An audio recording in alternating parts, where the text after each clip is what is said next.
안녕하세요. 백목사의 세상 읽기. 이번 시간은 전시작전권 환수의 문제점에 대해서 알아보도록 하겠습니다.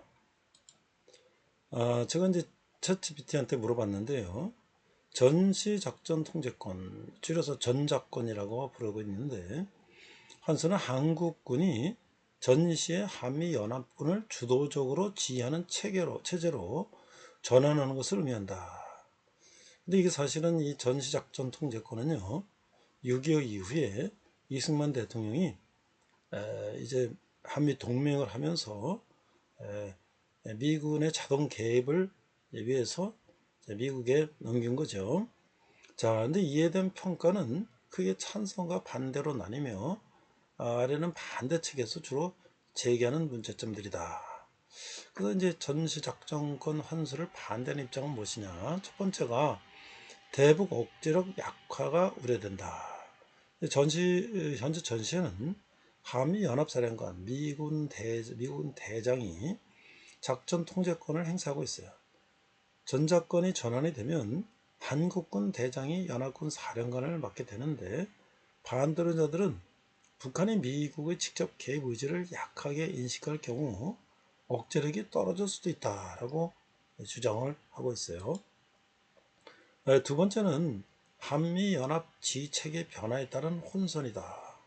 그 전작권이 전환된 후에는 한국군 주도로 미군 지원 체제로 바뀌게 되는데, 새로운 지휘체계가 실제 전쟁 상황에서 원활하게 작동할지 검증이 필요하다는 지적이 있어요. 세 번째는 정보 정찰 능력 부족 문제가 있는데, 한국군은 상당한 군사력을 갖추고 있지만 일부에서는 미국이 보유한 위성, 정찰기, 조기 경보 체계 등 첨단 정보 자산에 여전히 크게 의존하고 있다고 보는데요. 따라서 독자적 지위를 위해서는 추가적인 능력 확보가 필요하다는 의견이 있어요. 이걸 독자적으로 하기 위해서는 한 4조 원 정도가 그 이상이 필요하다.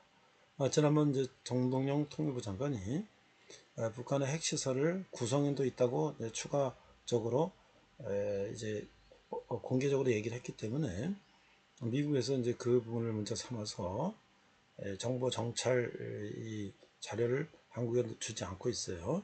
우리가 지금 현재 그런 공백들도 우리가 메꾸려면 엄청난 비용이 들어간다 할 수 있죠. 네 번째는 방위비 증가 가능성인데요. 전작권 행사라면 지통제 체계, 미사일 방어 체계, 정찰 자산 등을 더욱 확충해야 한다. 이 과정에서 국방 예산이 크게 증가할 수 있다는 우려가 있어요. 다섯 번째는 주한미군 역할 변화 가능성. 일부 안보 전문가들은 전작권 전환이 장기적으로 주한미군 규모 축소나 역할 조정 논의로 이루어질 가능성을 우려하고 있다. 최근에도 이런 논쟁이 계속되고 있는데요. 만약에 한국 사령관이 미군을 지휘한다면 과연 미군들이 그 한국군 사령관 밑에 군대를 주둔 할까? 딴 데로 또 전환 배치하지 않을까? 이런 여러 가지 우려가 있는 것이죠. 자, 반대로 이제 찬성 측의 주장은 다른 것 같은데요.